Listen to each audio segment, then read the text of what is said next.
All right, everybody.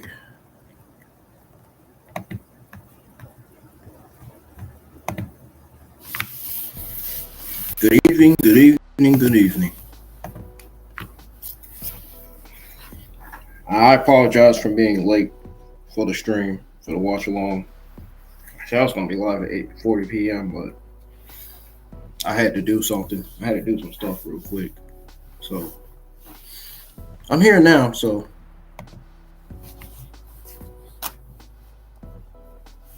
welcome back to the channel.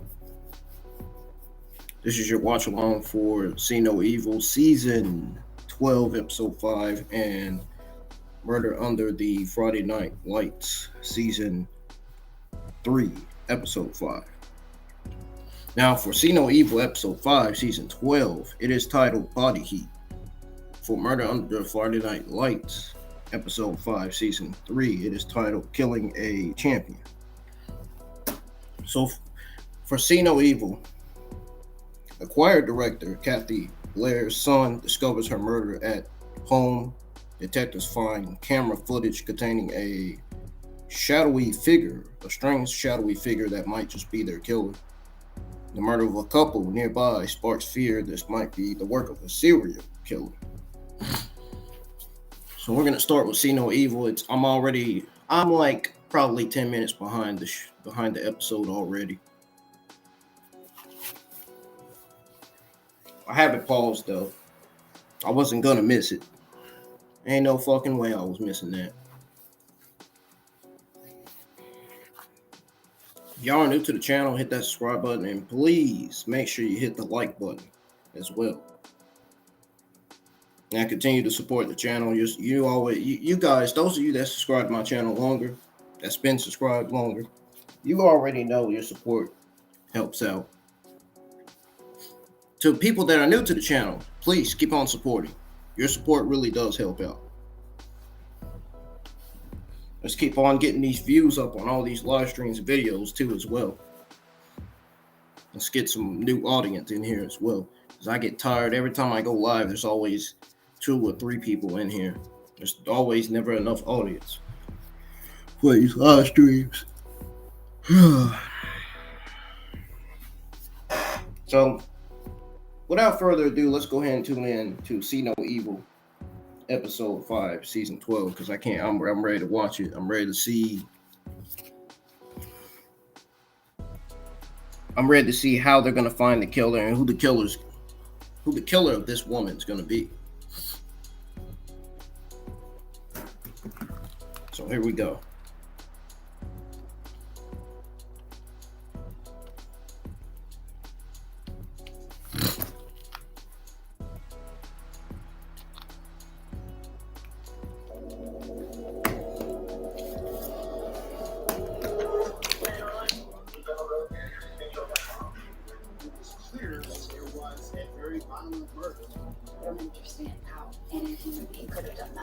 Now, from reading the other articles about this murder, it was told that it was a brutal murder. A person who is simply sadistic. I was afraid of the guy.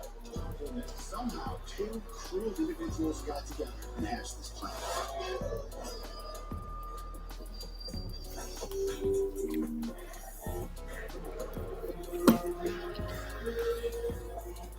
Okay, we can skip this. We don't need to.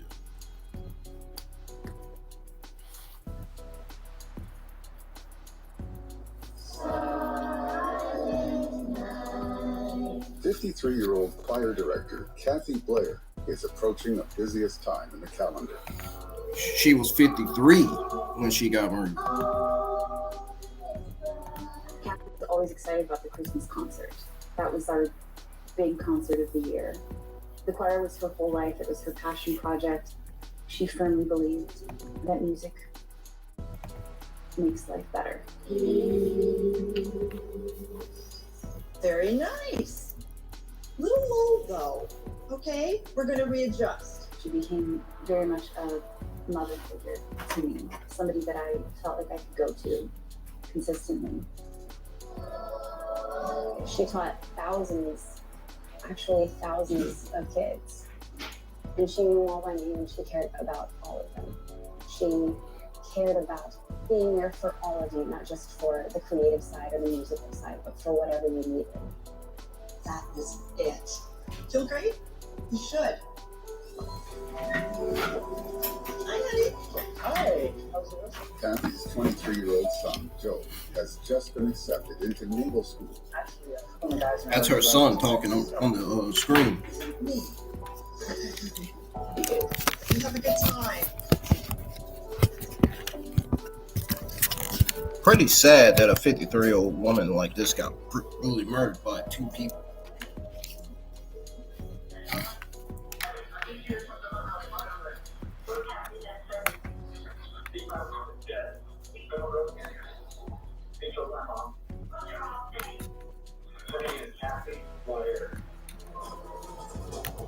Also, 911 received a call from a caller that said that his mother was injured and needed police and EMS. When patrol officers got there and entered the house, they found the caller's mother was deceased. Detective Derek Israel is called to take charge of the scene. I was on call with homicide. It was an ordinary middle-class home. Is this the son? The first thing I did when I got out there was to talk to the son of the deceased.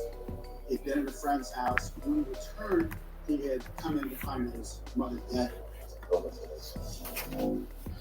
Yep, that's what they said. That's what they claimed.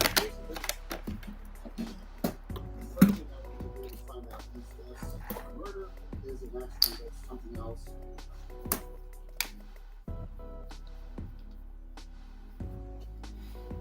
The house was very beautifully kept. It was well maintained. It was clean.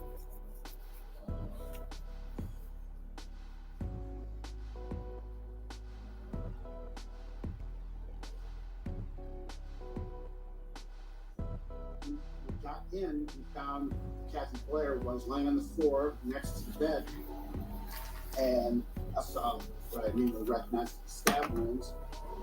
It was clear that this was a murder. The crime scene within the bedroom was like a very chaotic scene. It was clear that there was a very dynamic and very violent struggle. Looked like she was kicking at her attacker, and her attacker stabbed her in the legs. And at some point, the attacker was able to get behind her then we took the final wounds that were slashing, so on her neck. Detective Israel pointed out to me that there were drawers from a jewelry cabinet sitting on the floor. They're all empty. There were blood stains on the drawers. That told me that that drawer was stolen after the murder, because there was no blood before the murder. Also, we saw blood on a There was no blood before murder. in Kathy. Y'all hear that? There was no blood. We're assuming that There was literally no blood before the murder. carry out whatever was in the jewelry cabinet. If they say there's no blood, if they say there was no blood before the murder, that should tell you something right there. It could be worth 50 cents when you could just take a laptop or a TV if you know what the value is. So that made it very unusual. Forensics officers use UV lights and special chemicals to reveal potential clues.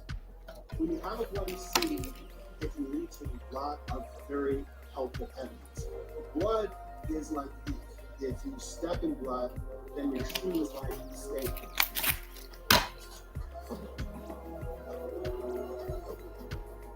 The shoe size was roughly a men's 10. We're able to essentially track the killer as he moved throughout the house after the murder.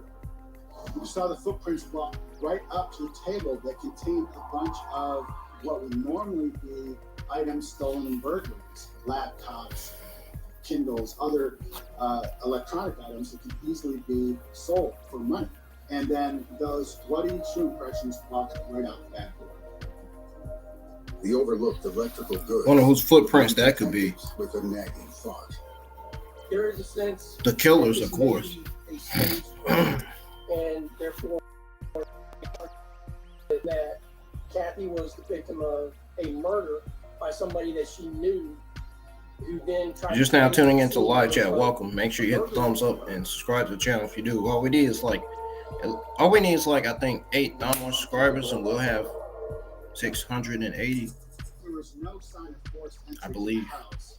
Our initial hypothesis was that the killer had entered through the unlocked back door. That leads us to believe that the attacker maybe had prior knowledge that Kathy doesn't normally lock the door. I am thinking about who are the people closest to Kathy Blair, and I want to know how the relationships were at the time that this happened.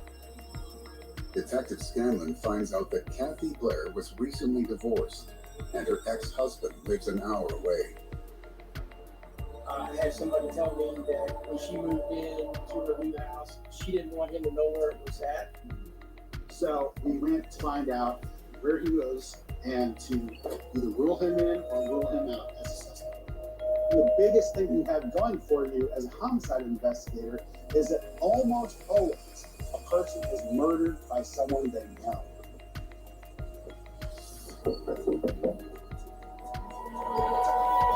Yep, someone they know. Hi, my name is Detective Scanlon. Where were you last night? The ex-husband's alibi was that he was with his new girlfriend and they were like camping in an RV park in an area of Texas that was considerably further south. We did later confirm. Thank you very much for your time. And just based on that and the lack of any other evidence, we went into it fell down the list of possible suspects. Just as the investigation seems to hit a sudden dead end, Detective Israel receives an unexpected voicemail. I get a call from a neighbor of Kathy's named Rob Leaf. He was very bothered by the idea that a single woman was attacked in the middle of the night in his neighborhood. He calls me to tell me that I need to come over to his house because he's got something I need to see. He was out in his neighborhood late at night testing out this new thermal imaging scope that he had. Okay, let's see what you got.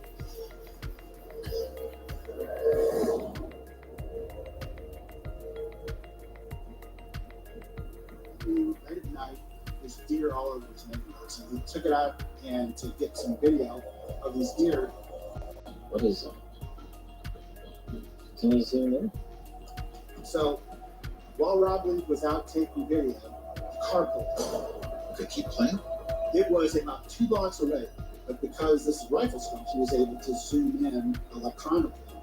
And the time on that was 1:16 a.m. in a very quiet neighborhood. Who's that? Let you know.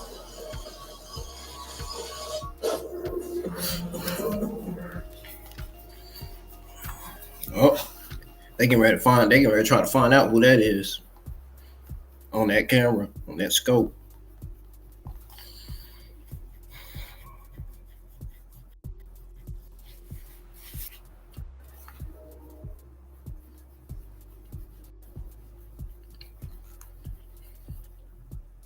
I'm fast forwarding it.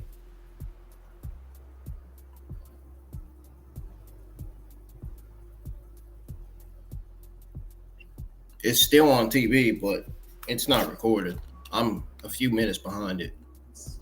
As you know, I kind of went live late a little bit. That's something I had to do. Rob says the person got out of the car and walked all the way down the block and then turned onto Kathy Blair's street. Yep, he sure did.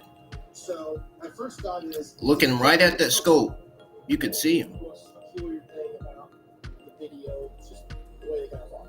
He has a very particular gait to his walk. And there's something very distinct about him in particular. He looks pretty tall.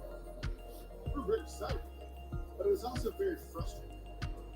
The detail that you're going to get from a thermal image is only going to be images of heat. It did, though, tell us some very important things. First of all, the suspect was driving a car. Pause there. The car does have some distinct characteristics about it, like headlight shapes, the grill, the low profile. So these are some things that we can look for.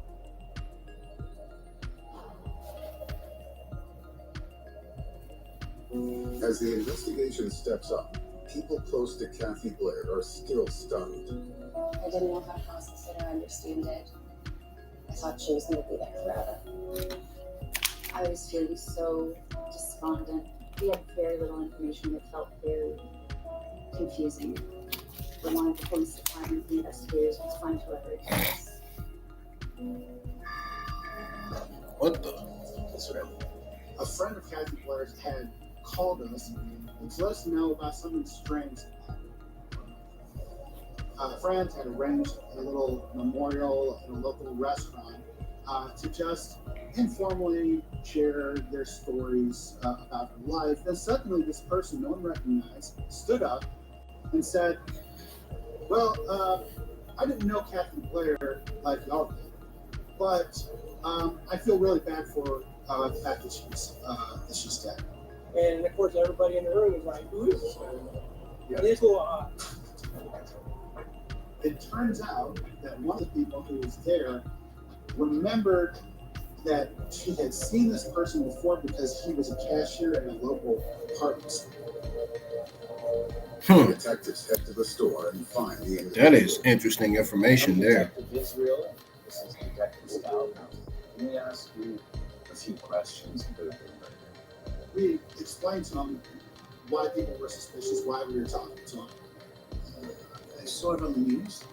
I just wanted to pay my respects to them. He gave us his whole timeline at the time that Kathy Blair was murdered. He was in San Antonio. But we followed him home, determined what kind of car he drove. This guy had a car that could be something like what's in that thermal imaging video. Can you tell me this something? Detective Scanlon calls Rob Leaf, the man with the thermal imaging camera. We wanted to just have him video his car and see if this looks like the car from the night of the murder. Let's see the car inside Kathy's house. Rob Leaf has sent footage of the potential suspect's car. What did it say? Well, once we actually found the video, it did not look anything like it. It's completely different. I say it's kind of disappointing. But you have to follow Dang, the evidence. it didn't even match at all. The evidence didn't show. Both cars didn't match. Israel. Shortly after, Detective Israel received some disturbing news. Scanlon? Is that another murder?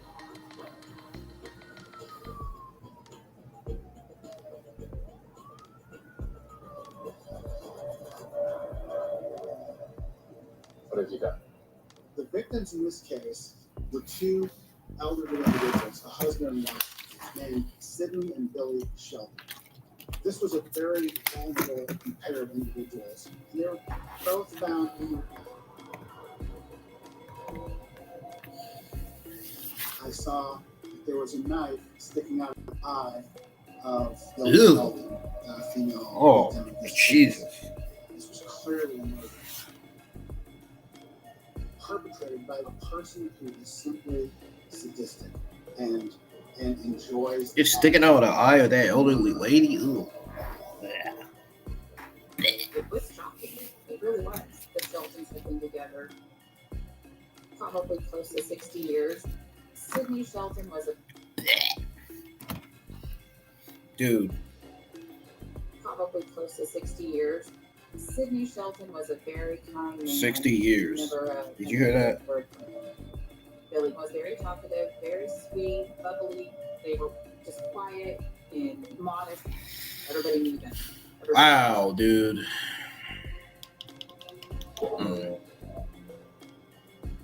Unbelievable. Mrs. Shelton had a small jewelry box, and all the drawers had been removed from that and stacked up as well, just like a miniature version of what I saw in Kathy Blair's house. The similarities between the two crimes are alarming. Nighttime burglars are extremely unusual. This is Texas. People have guns, and they're allowed to shoot you when you come in the house and burglarize it at night. The new crime scene is just a 15-minute drive from Kathy Blair's home. For two such burglars to happen in such a short period of time, it made me and Detective Scanlon firmly believe that we're looking for the same person in both these cases. Detectives fear that instead of a burglar, this could be the work of a serial killer. It's gotta be, no question about it. We realized that the clock was working against us. We can't wait and let another murder happen. If we could figure out a link between these victims, we felt that sitting right at that link would be our killer. We began the painstaking and slow process of looking to see do they have the same dentist, do they have the same doctor, do they have the same pizza delivery person, anything that might connect these people together. One of the people who Detective Scanlon spoke to mentioned that back in May, Kathy had a handyman come to her house, and this guy kind of creeped her out. I said, do you remember that guy's name? And he goes, well, yeah, I absolutely do. The guy's name was Tim Parlin. And he told me that Tim had been in prison. Timothy Parlin did work back in May for Kathy Blair. He was also a member of the Shelton's church. What we learned from researching Tim Parlin was very disturbing. Parlin was arrested back in 1993 for a burglary in the middle of the night. And also what was interesting about this burglary was that he had an accomplice. He had told his accomplice, if these people come home or wake up or something and confront us, you're just going to have Hopefully it ain't Kathy Blair's son. That to me was like, really, this is fit with the two murder scenes that we were looking at. Hopefully it wasn't Kathy's son, Kathy Blair's son, that witnessed his own mother's murder. Hopefully it wasn't Kathy's son. I hope it was.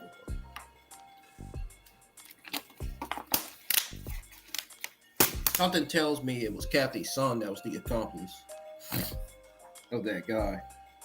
I mean, Kathy's son looked kind of I could tell he looked kind of nervous, and he looked like he was shaking too. He didn't cry. I noticed he didn't cry either when he discovered his mother murdered. I noticed I didn't see no tears coming down his face or nothing. Nothing. None of that. Must have had some family problems with his mother. That's what I assume. Maybe he got jealous that she had more money than him. I guess. I don't know.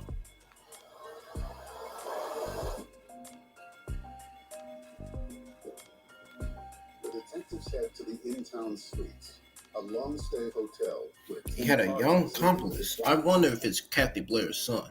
Parlin recently reported one of his 2 minivans had been stolen. Timothy Parlin? Yes, it was clear that we were homicide detectives. Detective Scanlon, who was with me, was wearing a jacket that said Austin Police Homicide. Aren't you guys here about my stolen car? Right? That's not why we're here to talk.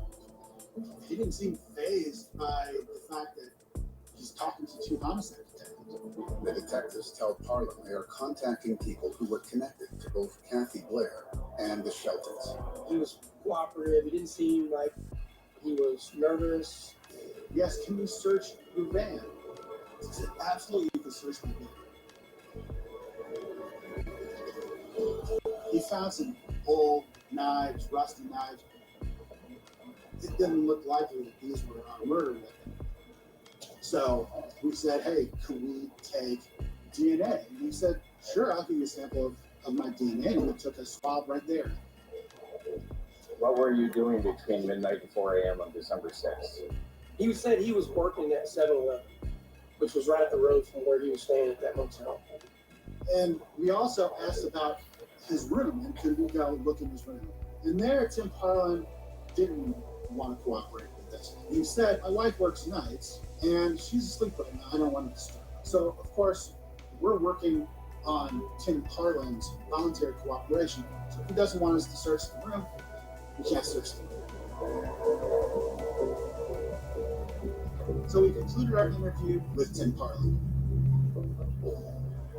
It wasn't until the next day that we were able to go over to the 7-Eleven to talk to the manager.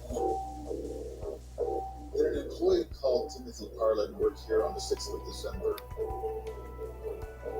They advised that Tim Parlin was terminated from the store a week before the murder happened. Now we had him lying about what he was doing that night. And suddenly Timothy Parlin became our prime suspect. And I want to search his apartment. The detectives hatch a plan to get inside. While Tim was gone, Detective Israel went to try to talk to his wife, Anna Farlow. We're investigating a murder that took place. His wife answered. So I explained what we were investigating. She was very upset about the murder of the Sheltons. And in fact, she told us that if Tim Parlin had anything to do with it, that she would divorce him. Did your husband give you permission where? He did. She gave us permission to search the hotel room where they were staying. We found some other little pieces of jewelry, and we found some prescription drugs in a pocket of one of Tim Parlin's jackets, which he didn't have a prescription for. And finally, we found a pawn receipt. Pawn for cat. What was he doing? I wonder what he's doing with that. December 6th, the night of Kathy Blair's murder. Detectives have seen enough. They bring Parlin into the station for questioning. So we talked about maybe what you might have been doing if you had been working. You said you thought maybe you had been working. Or I was with my wife, one or the other. So we went to the work. I think I was still employed there. Yeah, you weren't employed. You weren't working during that week. We're conducting a murder investigation. Here's an interesting thing. You had a Kathy Blair, right? You're over at her house. Here's the deal too, okay? Weird coincidence. The Sheldons, you also have a connection to the Sheldons too. Are you liking me for this thing, or are you liking trying to, make sure that I'm not liked for this thing? What I'm trying to do is, if you did it, I want to get proof of it. If you didn't do it, I want to get you out of the way as soon as I possibly can. Yeah, I want to do the same thing. So here's what I didn't do this. I get it. He had to control the conversation when he was being interviewed, to redirect the question. But you see, I asked you a question. You took 4 knives out of my van I allowed you to take. Shouldn't that be on the expediency list? Because I allowed you to do it. And it was very hard to get around this anytime we were talking to him. But at that point, we did not have enough to charge him with the murder. I just take your offense. Timothy Parlin, however, remains a major suspect. Despite their grief, Kathy Blair's colleagues and students hold the concert in her memory. They invited everybody who had ever been a student of hers to come up and sing. And Hold on a second.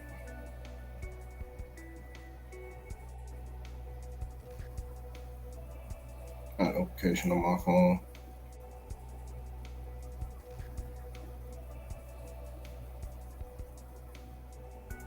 What is this?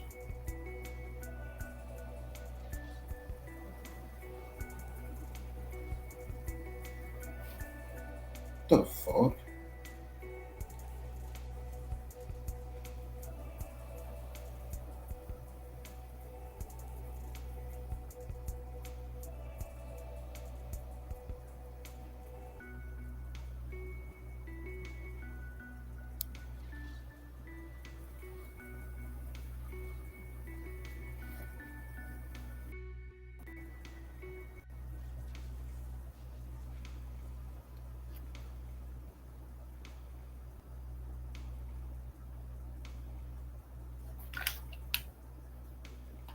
Okay. Now we can resume it. full of people. And so I got up and I tried to, but I was just crying the whole time, so I don't think I actually sang, you know. The choir was her whole life. It was her passion project. It was the thing she believed in the most. All she thought about was getting music to as many kids as possible.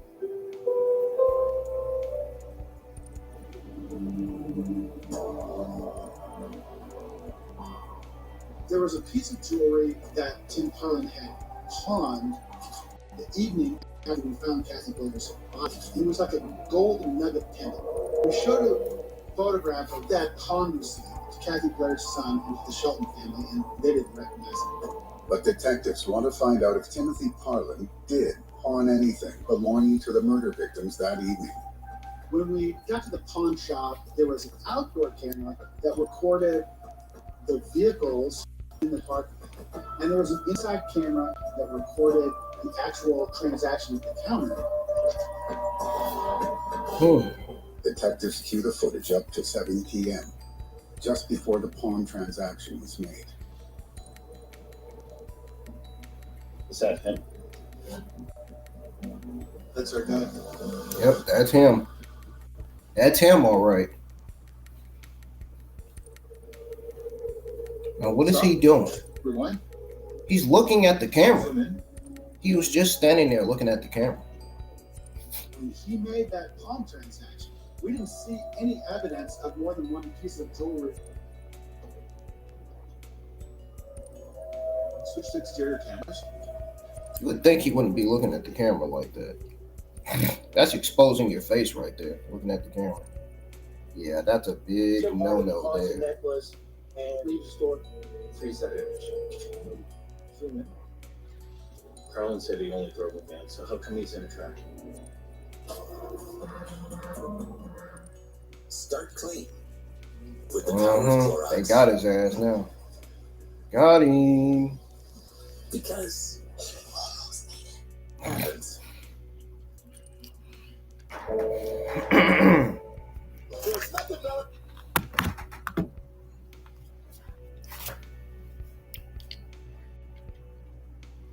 He done been caught with another lie. He done told another freaking lie.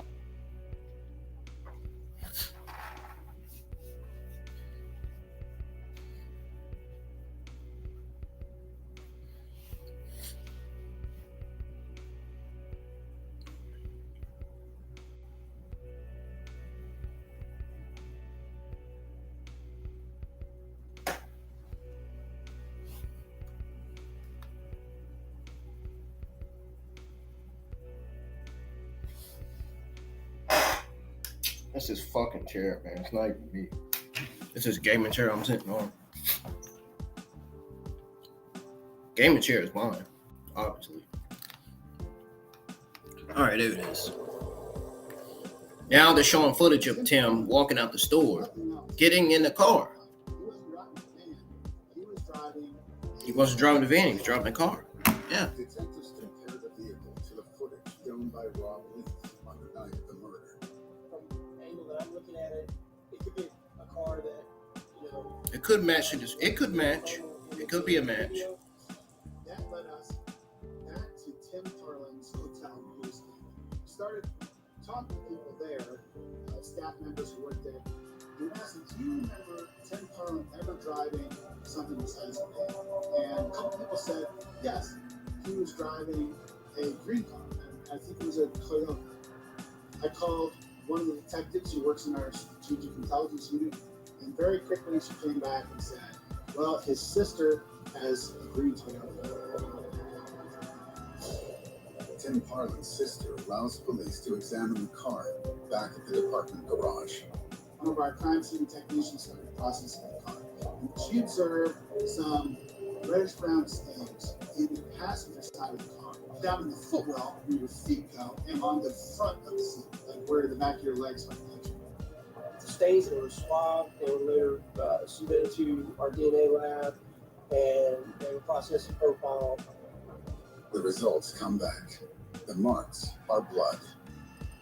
What we found out very quickly was the blood in the green Toyota Camry that Tim Harlan had been driving was from Kathy Blair. Got him. Issue a warrant. Got his ass. Wanted to bring it in and talk to him. And this time He thought he can get away with it. Here's the deal. Okay. You got blood. All these evidence, and they covered right down. I had him rock solid. So I'm expecting Timothy Harlan to tell me some sob story of why he did this. But Harlan has other ideas. His mind starts thinking, and he says, well, I didn't do it, but I know who did. That could have helped you out right now, wouldn't it? Yeah, but I mean, you're still going to throw me in a bucket. Yeah, but in the end, it all sorts out that those guys did it, and you give me that information. How could I possibly charge you? As recorded what you just said. Yeah, absolutely. What did I say? You already got his sister here in jail already. Okay.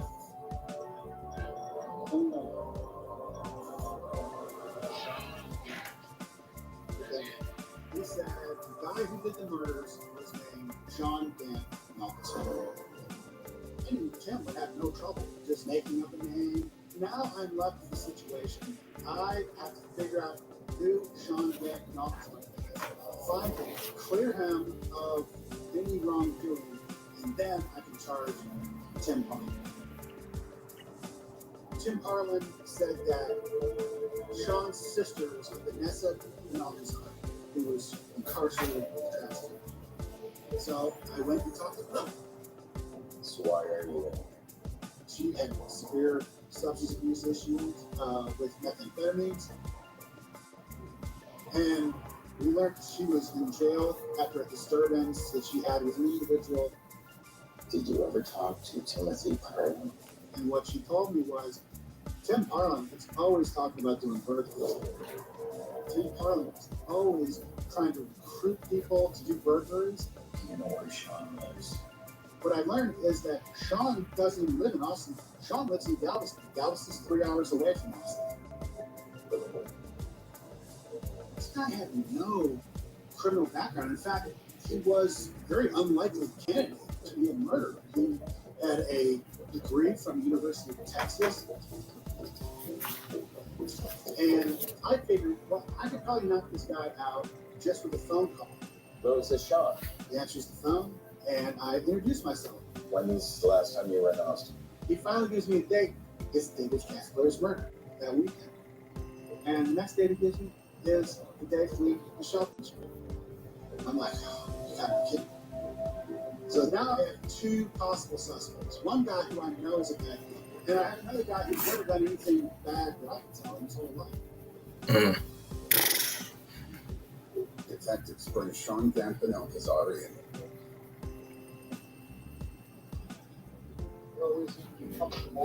They want details on his trips to Austin. Sean starts describing how he was going to stay with Tim. I was down there basically to figure out what was going on with this story, but I'm fairly certain I came in at about 11 o'clock on the 5th. And, yeah, I met with him briefly, and he said that his girlfriend or wife or whatever was in the room, so I couldn't go in. So to go off and do whatever. Sean said that when he got to Austin, after driving 4.5 hours, Tim Parton told Sean to go and make himself busy for a couple hours. It just doesn't make sense. Now we're starting to think maybe Sean's trying to cover something for Tim Parton. So one technique that we used was simply to say, okay, great. This is going to be really easy for us to figure out if you're telling the truth, because we're going to get your cell phone data. And that data actually allows us to pinpoint the location of a phone at any given time. Obviously, we do the same thing with Tim. So they continue, and the story changes a little bit. He's like, oh, wait. Now he's changing the story. Well, Look at that. actually, Tim wanted to go and visit, so we went and visited. We, parked in front of people's houses. So they stopped and got. So he got out and went over to the house. Street? No, I don't remember the street. So what did you think he was doing? Oh, well, I knew he was like casing a house or going into a house. Did you get out of the car? No. Okay, was he carrying anything to do that? Yes, I think he was carrying something. What was he carrying? Well, he was carrying a white bag. It had blood on it. And what did he do with the white bag? Well, he just really didn't say anything about it. And I was like, half asleep. So I was just like, whatever, we're going. He was getting more nervous as it went on. At one point, he takes the jacket off because he's getting hotter as he's getting more concerned about how things are going. We get to the point where a few hours into this interview, and everyone's tired, and we're like, let's take a break, then we use the restroom. So we all get up, we all go out of the room, and Sean walks to the restroom. And I looked up as everybody's walking in front of me, and I see Sean Camp Elzar's walking. The gait, the broadness of his shoulders, very deliberate steps. And it just hit me right there in the hall. Ha! Got his ass. He thought he was gonna get. Oh man, the police officers are smiling because he did something stupid. Just exposed his fucking walk. Now they got his ass now. They got the footage of him walking. They got the footage of the guy walking in the black and white scope from that man. Yep, exposed. Yeah, he's done. Yeah, there's no doubt. He's definitely got a lot to do with that woman's murder. I mean, they just showed. He just video camera. They video camera the prime suspect. They video record the prime suspect doing the same walk that he did in that scope video that they were showing. They were showing two videos of the same guy walking. And it was a direct match. It was a direct match to the guy in the black that was walking. The police was smiling. Oh, Put out to pasture. This park isn't there. All new father once a month. the police were smiling. They were like, got your ass. Gotcha. Progress is Reducing relapses and slowing disability progression. we take Ocrevus, an infusion treatment that's just 2 times a year. A prescription for adults who relapse or primary progressive forms of multiple sclerosis. Ocrevus. They had a direct smile. I mean, when I mean their smile was on point, I mean they feel like they got him. I will show y'all what I'm talking. I'm gonna show y'all what I'm talking about. God damn, my fucking bottle just went right on the ground. Whatever, man.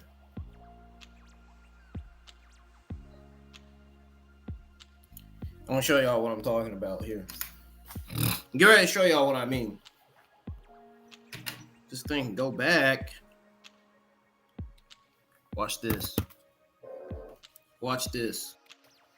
Oh man, you're gonna be laughing. Something y'all gonna be laughing. Look. Sean Hampton Alvarez walked. The gait, the broadness of his shoulders, very deliberate steps.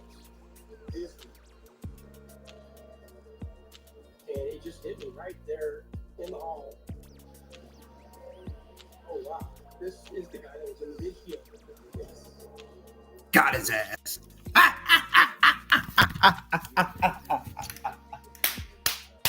Oh man. You love to see it. You really do.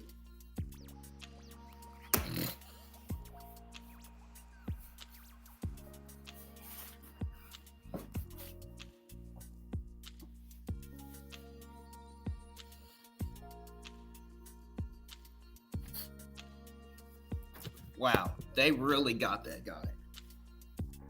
There's no way that guy can run away from police now. He can't hide the truth now. He can't hide the truth now. They already got him.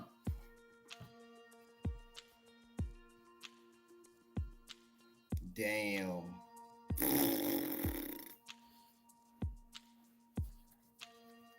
He really thought he can get away with trying to hide the truth in the interview room with the police. Nah.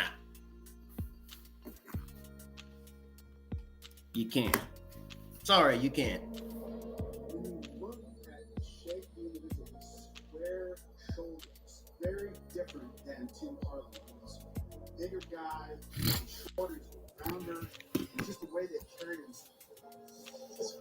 It was clear that video was Sean and not Tim Harlan. And once we realized that, it changed it. When Sean came back in the interview room and sat down, then we started questioning him based on that photo. What were you wearing? Pants and long sleeve shirt. I don't know, 11 probably. The same question found at Kathy Blair's. Again, Alcazar said that Parlin threw a bloody bag in the back seat. I said, well, here's the problem. So we looked at that car and there's not blood in the back seat. There's only blood in the front seat.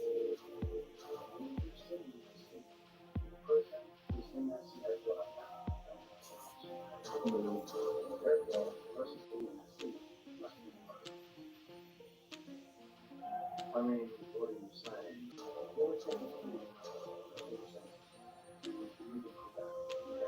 Your cell phone shows you inside the house. You're not I was afraid to death first. He was threatening my family, okay? I didn't want my family in jeopardy. We're close. I couldn't let that happen. I mean, he told me to go in the house and get the stuff. And so I snuck in and she was fast asleep. She woke up and I stabbed her in the neck. I didn't even want to do it. But I was trying to get the jewelry without doing it. Well, I was elated to have this confession from Sean. Alright, so this is, we're going to sit here for right now. And we're going to put you on your left. After reading his rights, he was asking him, well, let's talk about, the Sheltons. And that's what Sean said. I don't want to talk about The big question, of course, is why Kathy Blair? Why no institution? This guy. Wow.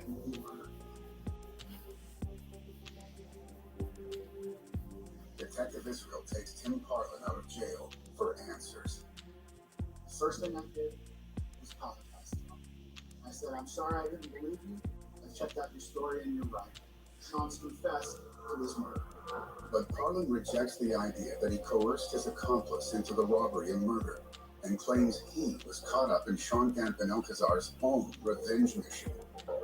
Ted Parlin said Sean was upset at an individual who had gotten his sister in some trouble. He decided he wanted to kill that guy. He lived in Austin.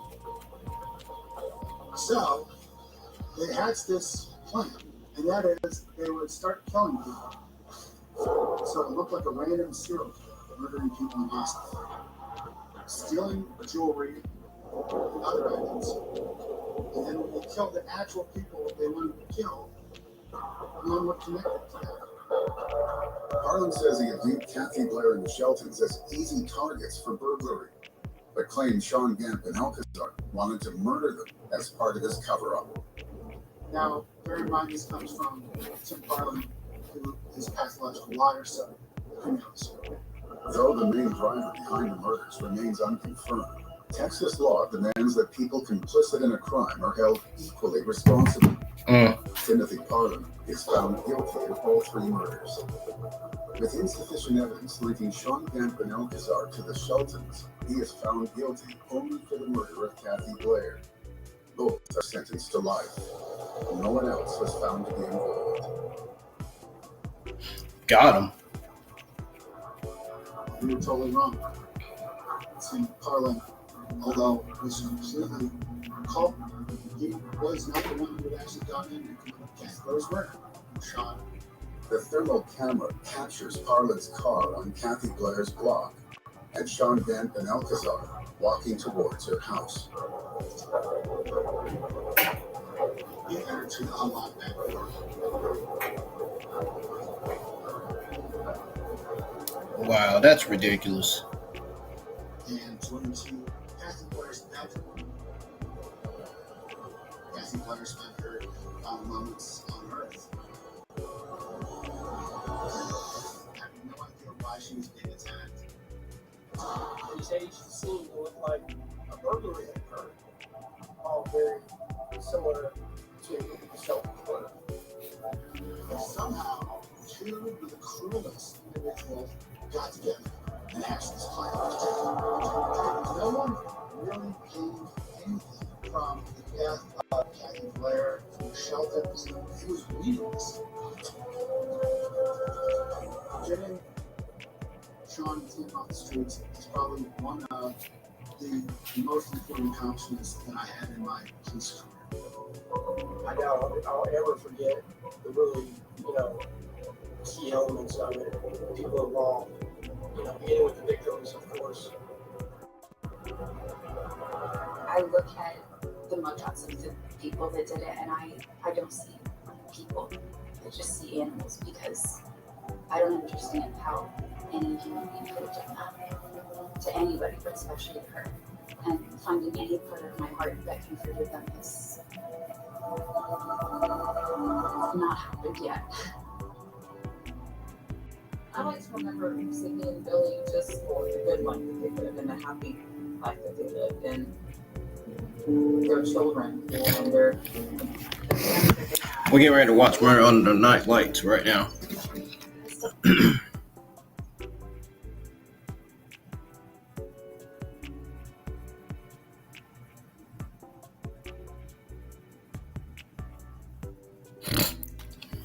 All right. This is Murder Under the Friday Night Lights, and this is what it said in the description. Drum major Robert Champion suddenly dies in the back of the Florida A&M marching band bus. Mystifying authorities, and autopsy points to foul play, leading to an investigation that exposes a secret inside one of the America's premier marching bands. So we're going to tune into this episode of season. Now, will they ever catch a killer on this episode? Will the killer be linked to this guy's murder? Or will it just be nothing but a waste of time? Hopefully this will be interesting to watch. Hopefully they'll Hopefully, the detectives will solve this case of this guy and put somebody to justice for his murder, for his death. Because he suddenly died in the Florida A&M marching band, but somebody in there was killing him. The plan was staged. It's probably going to end up being a cover-up, maybe. Let's tune in to this episode and watch it, find out.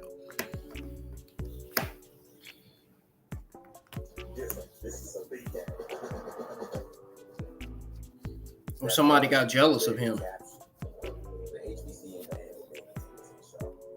Oh, he collapsed. Somebody must have drugged him. Everybody's trying to cover the much right now. There's a lot of deception that was going on. He pulled back the rug so everybody could see the dirt that exists in this man. Anytime you want to go police, they call it a monster mistake. You have to look at the evidence and everything to know that that's torture, that's murder.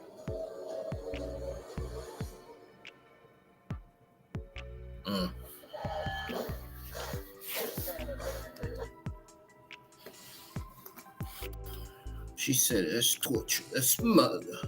That's what she said. Think of the March 100. You can't have a football team without the March 100. The two go hand in That's hand. murder. Peanut butter and jelly.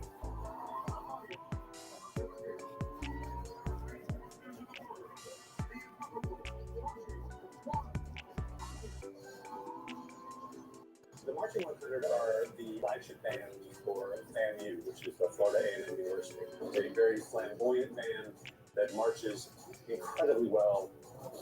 It's a very elite squad. Full of school pride. Great. You have all of these alumni from all over the world that pack out the stadiums to come see the Marching 100. It's often said that the band is a bigger part of the show than the football team. There's a halftime, and by the way, there's a football game. It's a unique style, it's an exciting style, and we own it. People want to hear their favorite songs. They want to hear their pride songs that university plays. It's just a one big party, right? So obviously, marching band is where it's at.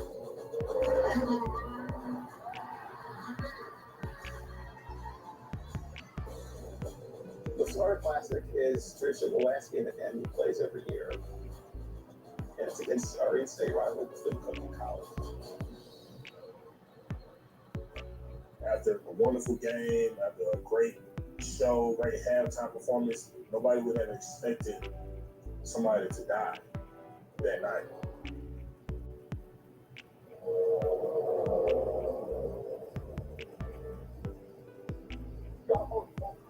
What is your emergency? We are at the hotel, the London driver, and one of my luggage is on the bus. He's pulling up. We have a family member on the bus who's not breathing. He's an ambulance. ASAP.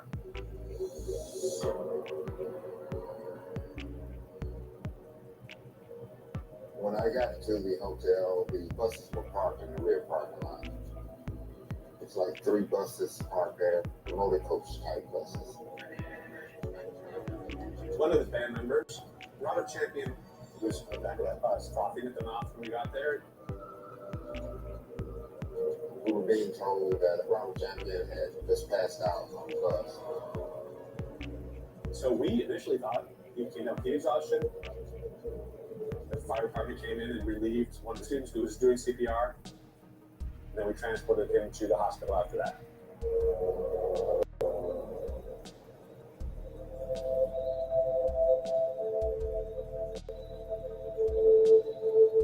We got a call, and the call was from the band director, Dr. White.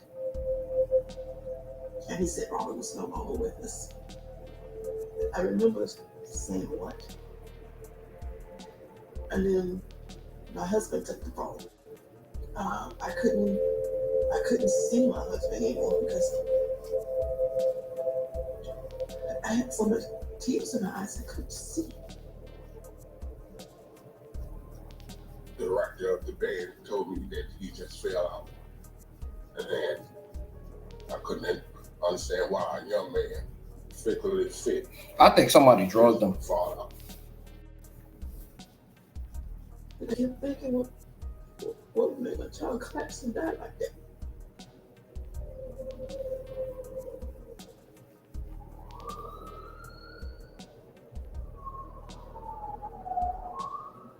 Investigators must try to figure out why an apparently healthy young man would suddenly die like this on the back of a bus.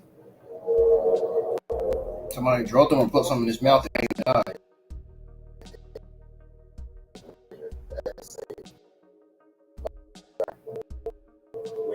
Every student who's on that bus. They have to piece together exactly what happened. There's a lot of memories that suddenly don't work. It was very much closed-lipped. It's like, oh, we don't know what happened. We get a lot of students saying, I wasn't there. No, I'm sorry. We have a bunch of witness testimony that says you were. So everybody's trying to cover their butts right now. We don't know what's happened yet, but we know something bad has happened.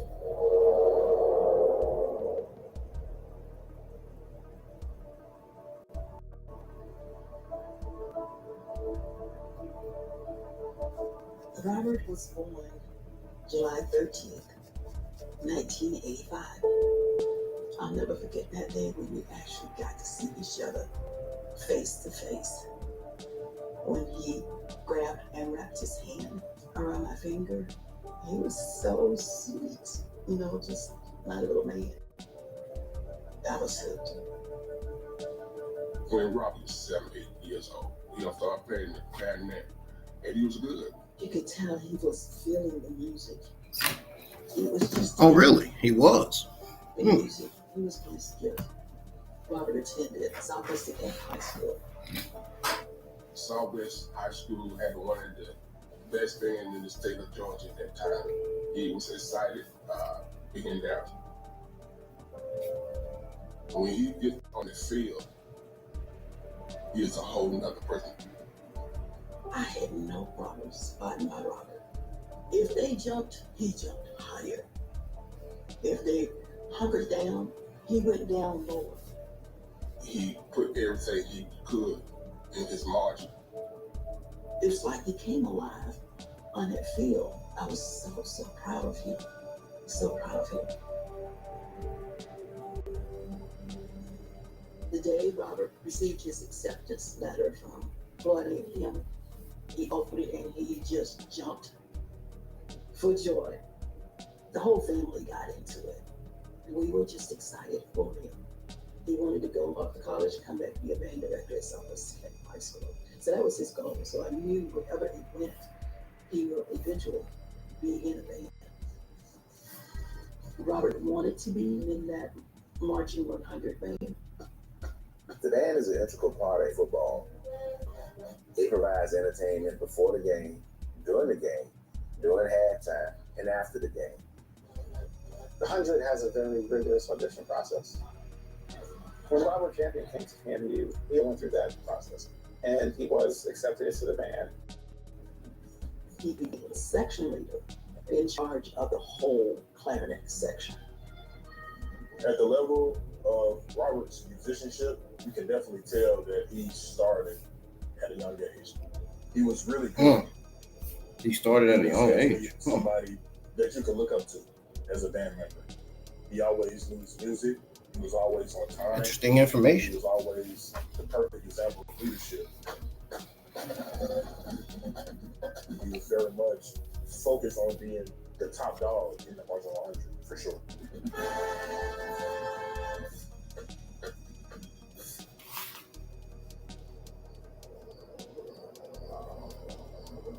For Robert being a drum major that year, it was everything. He was a clarinet section leader already, but that was something that he really wanted to achieve. The drum major is the head of the line. He's got a cape, he's got a baton, he's marching, he's doing all the dance moves. He is the lead person on that field. Being a drum major is like being a captain of a football team, right? Everyone looks at you on a higher plateau. FAMU is known for having 10 drum majors. It's literally a wall of leadership. But it was hard. You had to go through an audition. The Hundred pride themselves on being very selective and detail-oriented and precise. When Robert got the news, he made drum major. He was so excited about it. Over the phone, he knew he was excited. Drum major uniform that made him a certain size. And Robert was a big guy. So he had to work himself down to get into the uniform. All of the other drum majors that were on the staff were getting ready to graduate. So it was going to be up to Robert to be able to carry the mantle for next season.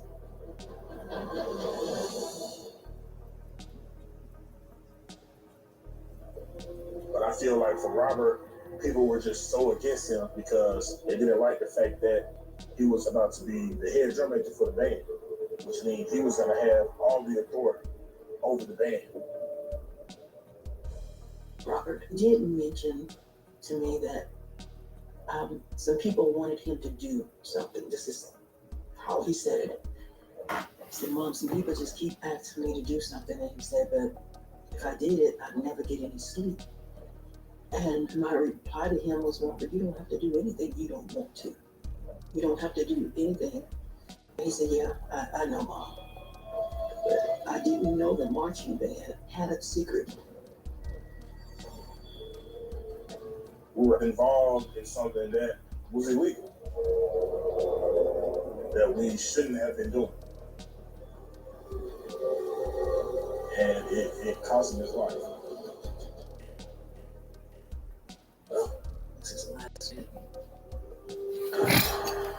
Yep. It cost him his life, which is sad. Very, very sad.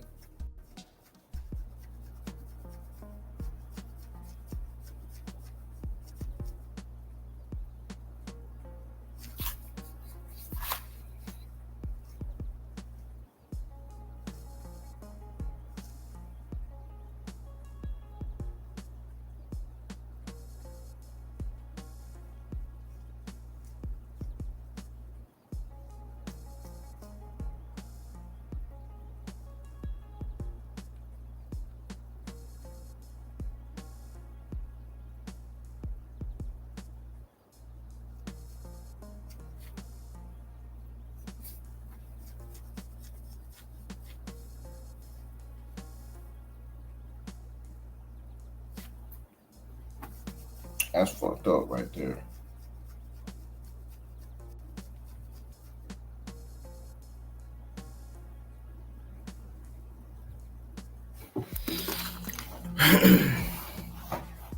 Shoot. Yeah, I do.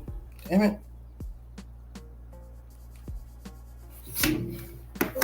Football at FAMU, the games have this family reunion kind of vibe to them. The community is very involved. You know, you have people in their 70s, 80s that are still enthusiastic about coming to the football games. There's a unique electricity, energy, spark, and a relationship that HBCU band has with its student body, alumni, and fans. Where that damn bottle at? Come on. Damn. Presidential inaugurations.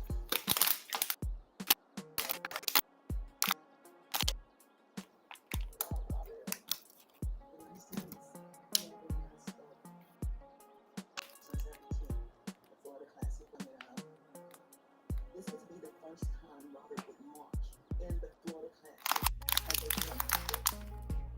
That brought some excitement for him. Little did I know that would be the last time I talked to my son. Little did I know that would be the last time.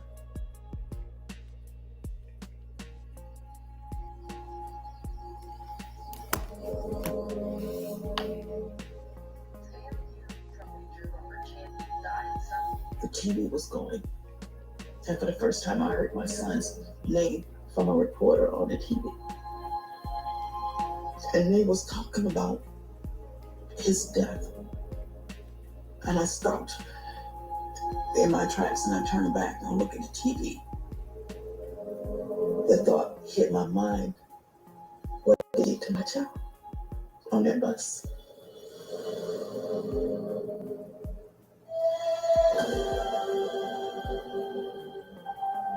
That morning, I turned on the news. First thing that popped up, a big picture of the FAMU band bus. And I read the caption. The HBCU band community was in shock. Me and Robert tried out for drum major together. Everybody knew who the new drum majors were, right? They knew it was me, they knew it was Robert. And when they found out what happened, they instantly started calling me, texting me, asking me a bunch of questions. Robert's death definitely affected the football team. We were just trying to get a hint of what happened. So that was the issue that was circulating the campus. Well, why did it happen? And where did it come from? The initial report was very bare bones. It was just that a drum major died after the Florida Classic. But Robert Champion has all these injuries that don't have an explanation.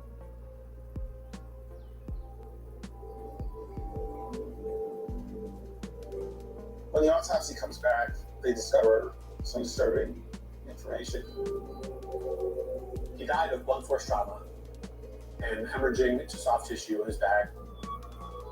His body, arms, legs, back, head, multiple contusions everywhere around his body, to the point that it was almost like mush underneath the tissue.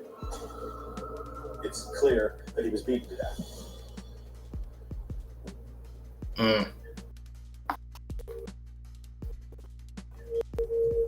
We talked to all the students from the bus. Beaten to death by who, though? They went to the game. He came back. They found him on the bus, passed out. But based upon the autopsy, we knew that the kids had been telling us not full truth. There's a lot of back and forth. I wasn't there. I didn't see it. There was a lot of deception that was going on. For whatever reason, why people chose to lie, whether they were trying to lie to cover up what happened or protect themselves, or they were scared. There was a lot of lying. But anytime you lie to the police, they call it the monster mistake. It raises the question of foul play, and this is where a murder investigation begins. The band director, Dr. White, called me that night to tell me that my child just collapsed and died when he didn't. I just really didn't know what to believe. So you're trying to figure out what's going on? After that initial night, on November 19th, we got the call. We heard nothing else from the school. No one contacted us. Nor did we hear anything from the district attorney office. We heard nothing.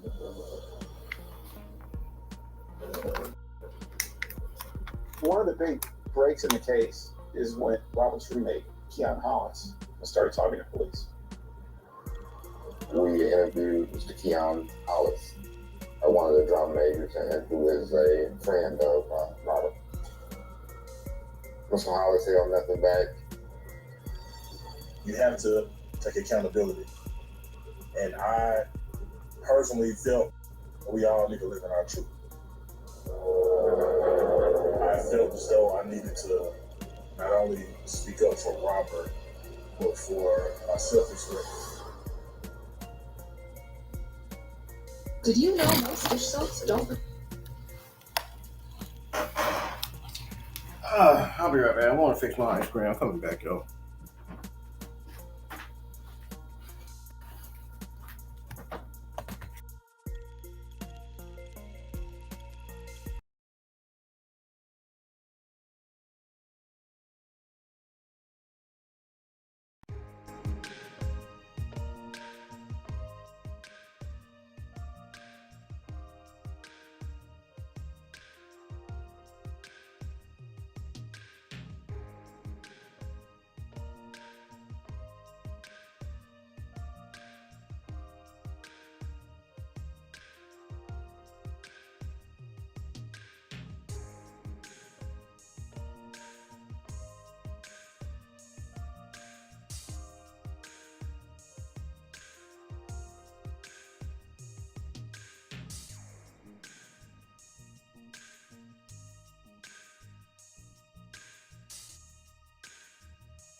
All right, I'm back. We're gonna go ahead and resume the watch along now. This episode's getting pretty interesting. Now his friend, his longside friend, his bandmate is getting ready to tell the story. All the grease, even the shredded? What? I just cleaned those. Try Dawn Platinum. I think he's gonna tell 99% the grease detectives and what really residue. what happened to his friend Trusted to save wildlife and who was responsible for the beating of that guy. Cleans to the sweet. Domino's perfect combo includes 2 pizzas, 2 sides, and a 2-liter bottle of Coke. So we were asking real people how much they think all of this costs. 35, 45, 50. $19.99. That's what when I get fucked. It's Domino's perfect combo and it's just $19.99. Wake up.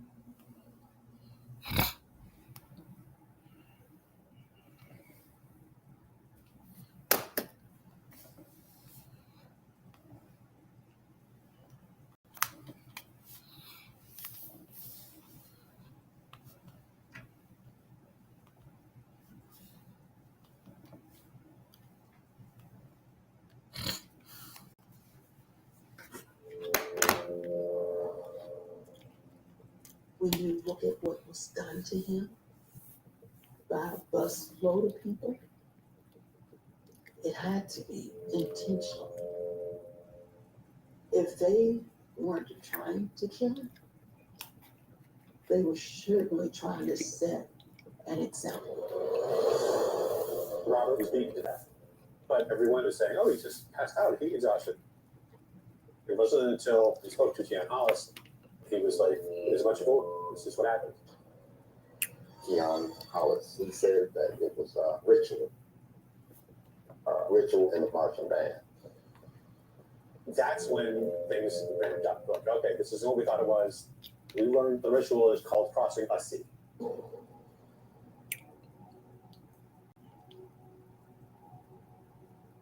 In the band program, everybody knew crossing bus C is when you literally have to run as fast as you can through the middle of the bus and push through everybody.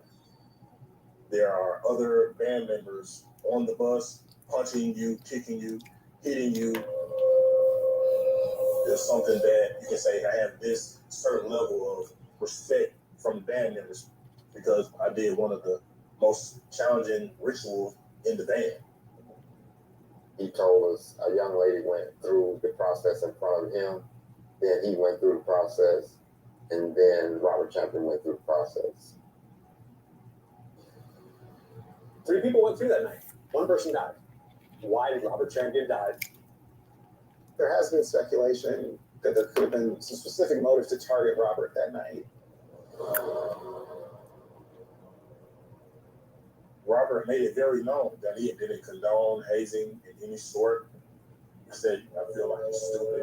I feel like I've already became the drum major, the leader of the band. Why should I have to put myself through something like that to show that I'm a leader? A lot of the band members were feeling like he wasn't tough enough, he wasn't macho enough. They would scream out, oh, hey, he's gay, he's this and that. His sexual preference was his. What does that have to matter? It still do not give an excuse as to what was done to him. My son was literally tortured to death. So to stop and say, oh, because he was gay, no.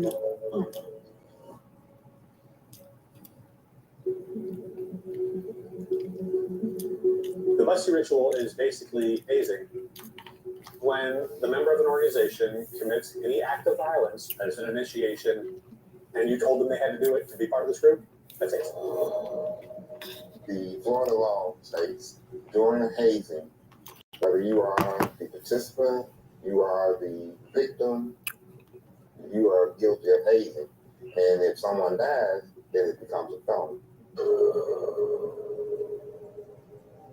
Hazing has been a problem with some of our HBCU bands. All of us has experienced students trying it at some point in time.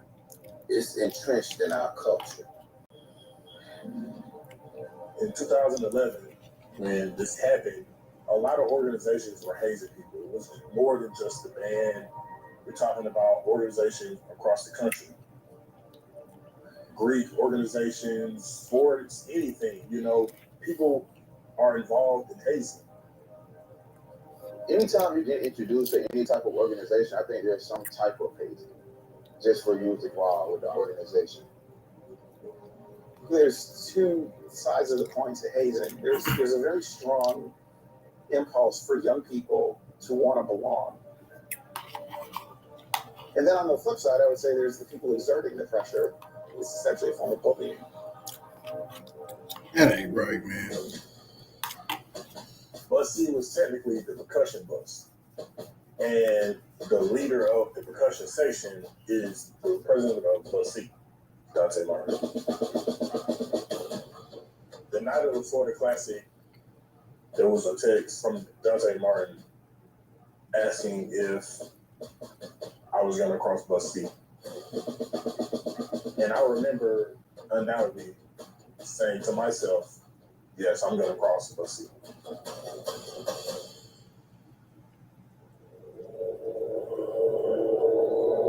When we got back to the room, I told Robert that I was going to cross Bus C. He didn't plan on doing it. But when I told him that I was going to cross, he changed his mind. He was the type of person that he wasn't going to let his brother go do anything wrong. Robert is a character, a known character. He was big in stature, but he had a soft heart. I believe Robert was a protector. But I never said, look, y'all need to stop this. Y'all need to stop this now.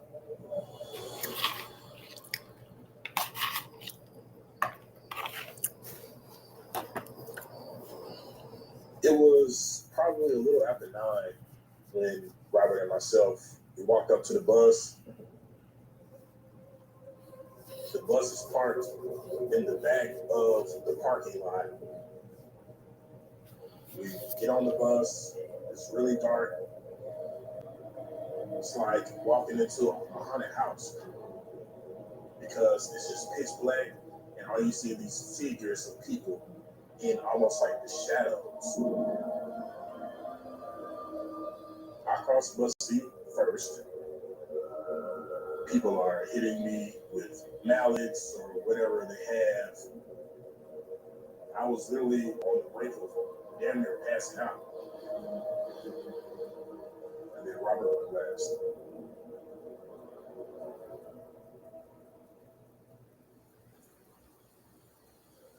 The stages of crossing bus C, first, there's a hot seat. That's when you are hunched over in the seat and other people are hitting on you with sticks or whatever they have. And from the back, I can literally see everybody just wailing on Robert as he's going through his hot seat. It felt like his hot seat lasted longer than mine because I felt as though people had personal reasons for why they wanted to harm him. After the hot seat, you get up, you hold the railings of the bus, and people will hit you on your chest and on your back. He was crying out during the whole process of them hitting on him with sticks and mallets. And I remember them holding him. I see them literally smacking him as hard as they could in front of him and behind him. After that part, then you have to push forward to the back of the bus, through the middle aisle, through everybody that's trying to push you, punch you. And as he made a little leg way, getting closer to the back, they literally would drag him back to the front and make him start over.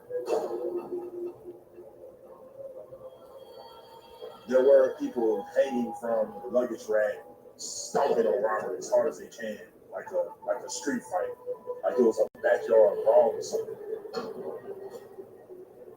And I just remember feeling like, damn, like, well, why? They wanted to beat on him, to hit on him, to make sure that he felt pain going through this process. Because they didn't like the fact that he was against hazing. I remember hearing him scream, and I'll never forget this for the rest of my life. Like, they personally wanted to harm him.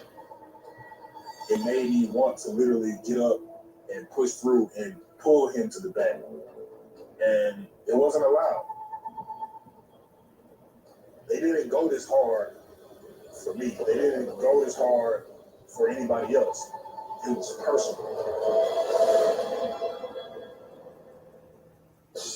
I don't even know who I'm looking at right now. Dang, man. What did you just say? I really think the best under the circumstances. That's just fucked up.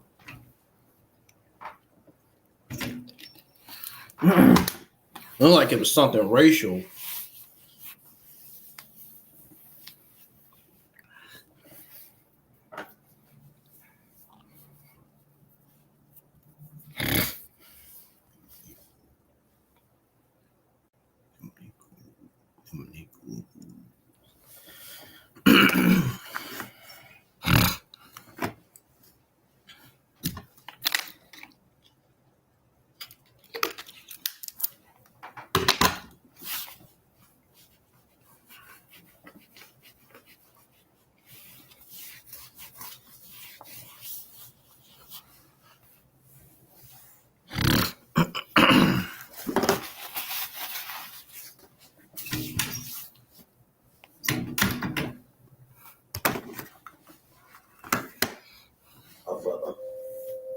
Ever since he saw that first marching band in the parade, he had in his head that this is what he was going to do.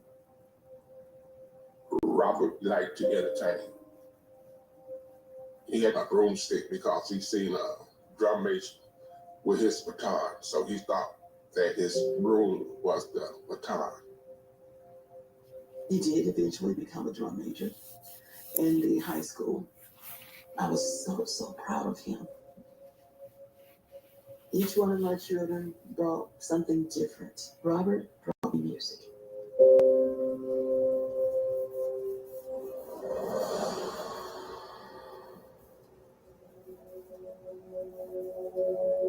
When Robert finished crossing bus C, I asked him if he was okay. He just kept saying, like, man, I'm tired. I'm tired. We're all getting off the bus. I was just so exhausted. I was just ready to get back to the room, shower, change, that I didn't even look back. I just walked off. I get back to the room, and I get a call. Like, hey, something's wrong.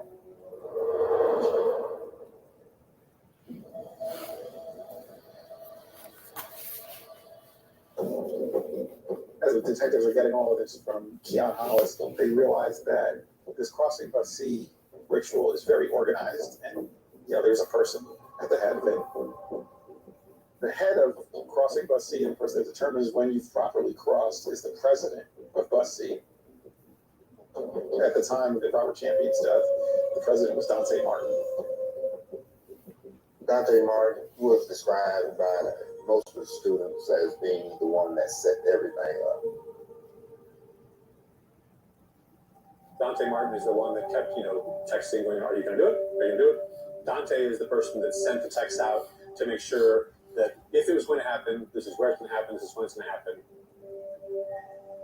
He planned it, he orchestrated it. Because of that, he's the first one to get charged.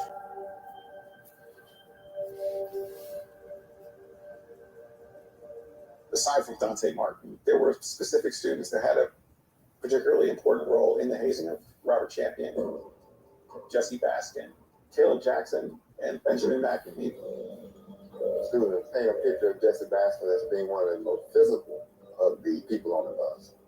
Baskin was hanging from the overhand rails and was kicking Robert. Benjamin McNamee, like Jesse Baskin, was described by other students as being rather physical against Robert as he was trying to progress to the back of the bus.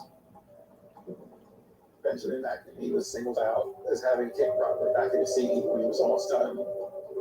Caleb Jackson, referred to as CJ, was described by many being very violent. One of the drum majors said he had to try and rip Robert from Caleb Jackson's lip in order to get Robert to the back of the bus. The other interesting thing about CJ is that he's not a student at FAMU at the time.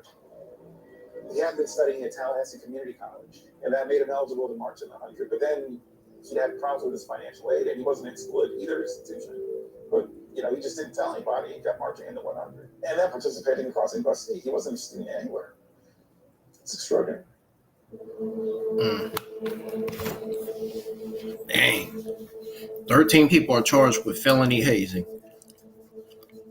It's unfortunate that the marching band that he loved, that he led by as an example, turned around and brutally beat him and murdered him. The most disheartening thing was how FAMU handled the whole thing.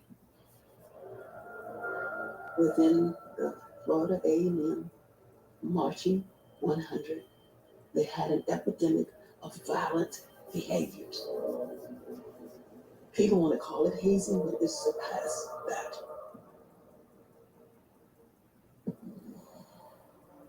As a band director, my dear friend, Dr. Julian White, brought a lot of this success at the Florida A&M University Marching 100. But some band programs have been more successful at stopping hazing than others.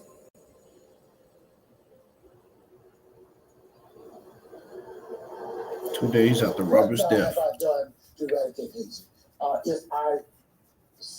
If I have any windows of suspicion of hazing, I will suspend a person from the band. But I let them know just what the consequences are regarding hazing.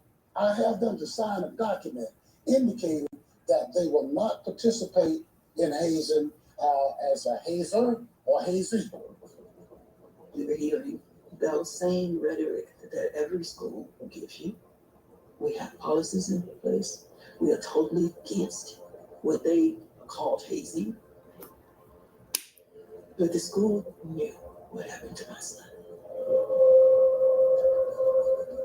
The school knew the violence that was going on in this band. In 1998, FAMU clarinet player Ivory Lucky's organs collapsed after he was beaten by 25 to 30 people. He took about 300 blows in one night. Robert did not get justice. We did not get justice. What we got was a lot of lies. It was a cover-up. I knew it. I don't even know who I'm looking at.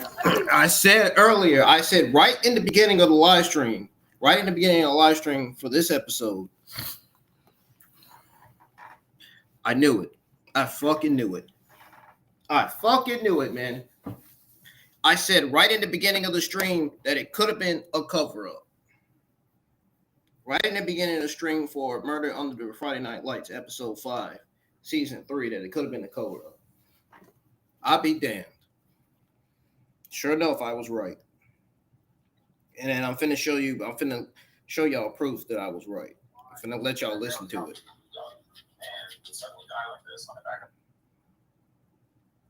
The thermal camera captures Harlan. Firefighter came in and relieved. One seems to was doing CPR. Then we transported him to the hospital after that. Hold on. Hopefully this will be interesting to watch. Hopefully hopefully the detectives will solve this case of this guy and put somebody to justice for his murder, for his death. Because he suddenly died in the Florida A&M marching band, but somebody in there was killing him. The plan was staged. It's probably going to end up being a cover-up, maybe. There you have it, folks. There you have it. Did you hear what I said? There you have it. There's your proof. right there. The proof is in the bag. I said it right before I started watching Murder Under the Friday Night Lights, episode 5. No question about it. This was definitely a cover-up. This was absolutely a cover-up. No question about it. I fucking totally agree with that. That's what I was maybe thinking. That's what I was thinking. That's what I was thinking this was. That is what I was thinking this was. A fucking cover-up.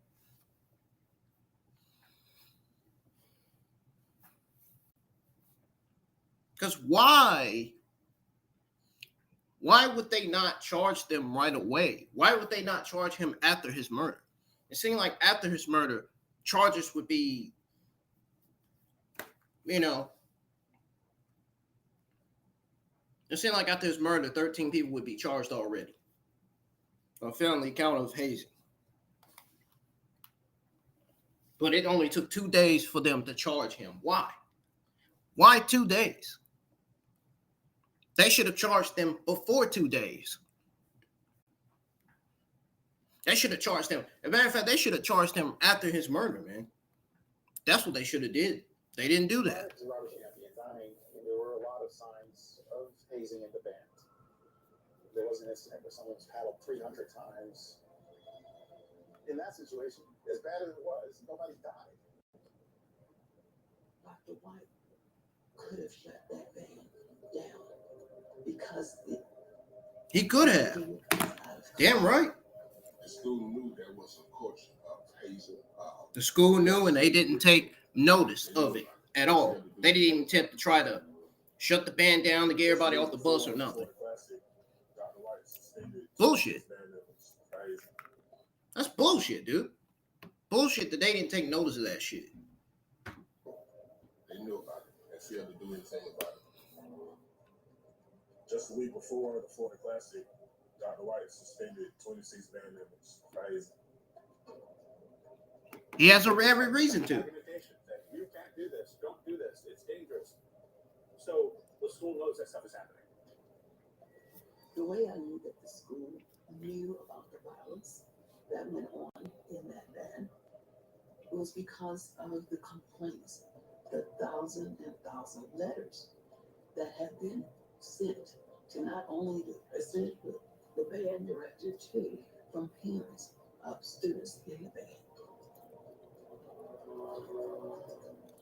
The administration is definitely overly concerned about the death of Robert Champion as a PR incident that run their own jobs, rather than just addressing the underlying problem of the hazing. An outsider might perceive some of what Danny did as a cover-up. I feel like because a lot of the organizations that have been involved in these hazing incidents generate so much revenue for the universities that they almost kind of maybe turn a blind eye, right? Because who wants to mess up their cash cow?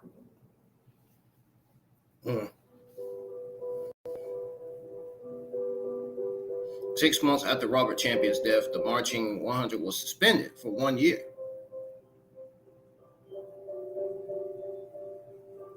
We got news that they were suspending the band for 1 year.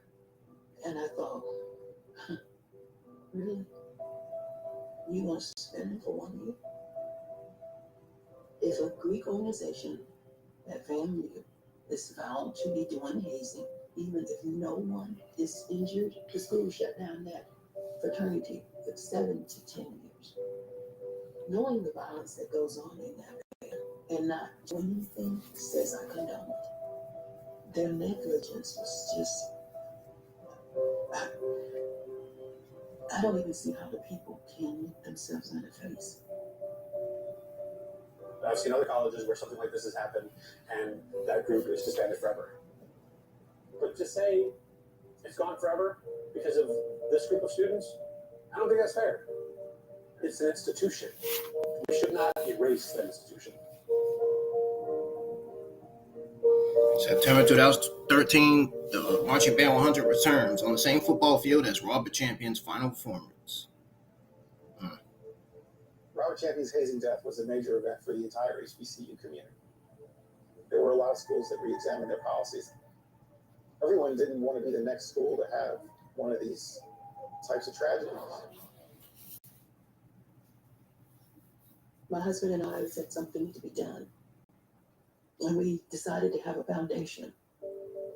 The name Robert D. Champion, drum major for change, was given to the foundation, and the message was to eradicate hazing.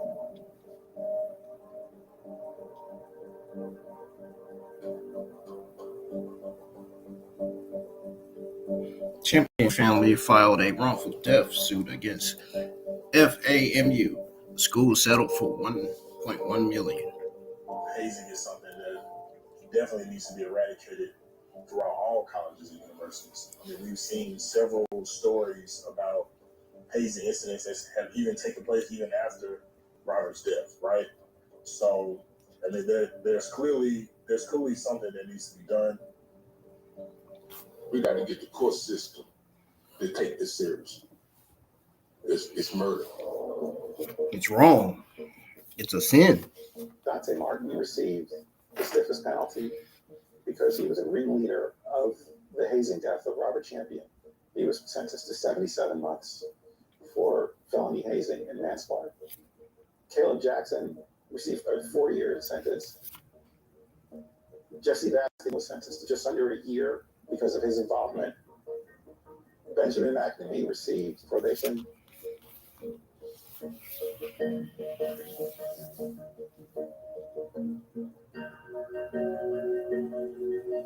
Probation is what they got. None of them got felony attached to them, which is the law in Florida says hazing with death is a felony. Not one of them got that.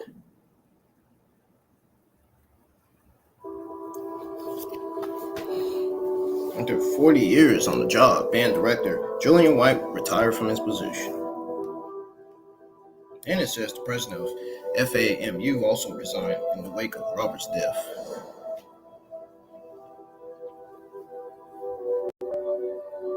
A lot of fellow members of the band kind of isolated me because of how everything took place. And for people to turn their back on me, whether they did, it didn't really sit well with me. Nobody wanted to step up and say anything for Robert. So I feel as though it was my duty to have his back the same way that he had my back plenty of times.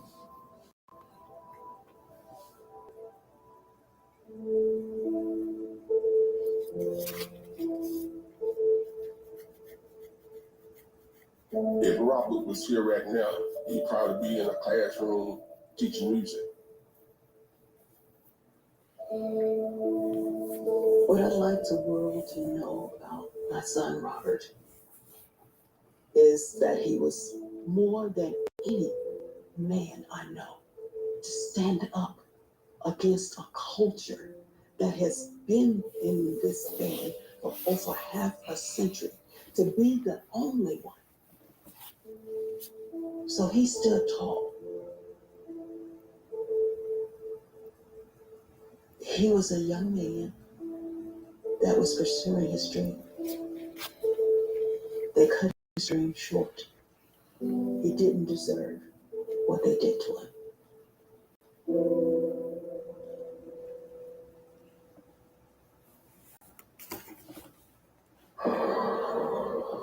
He did not deserve that at all. Went missing, like out of the blue, she just disappeared. Alicia and Paul were seen getting into a small black SUV. Was there jealousy? Was there rage? We wanted to know more. Do not put your hand to your pocket. He's calling into my 14-year-old sister.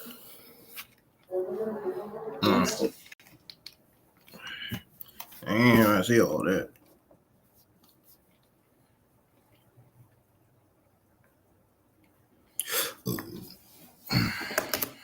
Well, folks, I'm getting out of here, man.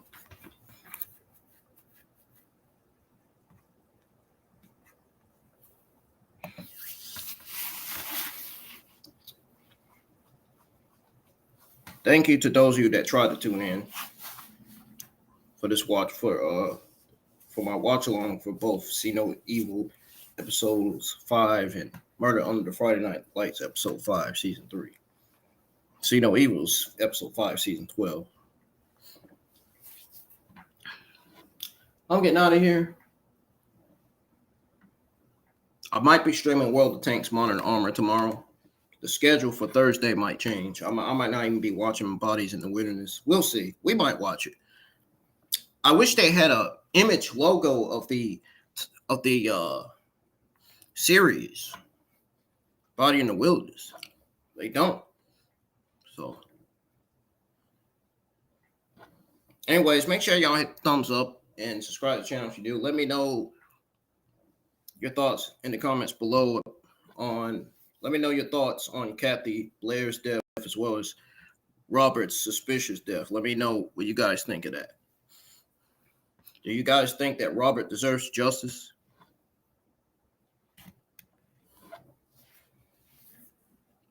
Do you guys think that the police made the right decision by charging the person with Kathy's murder? Let me know. I'm getting out of here. Hope y'all have a good rest of y'all's Wednesday night, even though it's getting ready to be Thursday here in a little bit. I got to work tomorrow morning, so hopefully when I come home, I can start working on a thumbnail for Bodies in the Wilderness. I don't know how I'm going to do it. I may change my mind. If I don't find a fucking title logo, if I don't find the Body in the Wilderness logo for my thumbnail, if I don't find a title logo for my thumbnail for the 3 episodes of Body of the Wilderness, you know the episode that I'm going to be watching. If I don't find it, then I'm just going to string World of Tanks Modern Armor instead. Start trying to finish them, start trying to finish them challenges and start working on the new challenges on the game. There's a new season. And I haven't even bought the whole season yet. I'm on season 24 already. I bought the season pass. I got the tank, the tier 10 Chinese tank on there. You guys will see it. You guys will see it tomorrow. You might see it tomorrow. I might stream the game tomorrow. I don't know. Either I'm going to be going live with a watch along for Body in the Wilderness episode 1, 2, 3, or I'm going to be streaming World of Tanks Modern Armor. I'll keep you guys updated on the YouTube community tab tomorrow when I come home from work. I'm getting out of here. Hope y'all have a good Thursday morning. I'll see you guys Thursday night for either some World of Tanks Modern Armor or I'll be live for the watch along for Bodies in the Wilderness. I'm gone.